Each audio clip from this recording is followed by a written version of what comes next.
колко години си в онлайн търговията и изобщо как стана така, че ти влезе в нея? 10 години близо съм в онлайн търговията. Кратката версия е, че за нашето дете трябваше хранителна добавка, която не се предлагаше в България. И тогава си казахме, защо не направим някакви усилия, за да може този продукт да бъде достъпен за повече хора на българския пазар, защото ние минахме през един огромен кошмар и така започнахме с едно рибено масло, а днес вече имаме и собствени продукти. Тоест, вие превърнахте ваш личен проблем в бизнес. Точно така.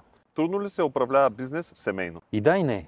От една страна е много хубаво да имаш в бизнеса човек, на който можеш да вярваш и да разчиташ безрезервно. От друга страна, и в 12 часа може да си скочи един въпрос и някой да те пита: абе, знаеш ли, че утре трябва?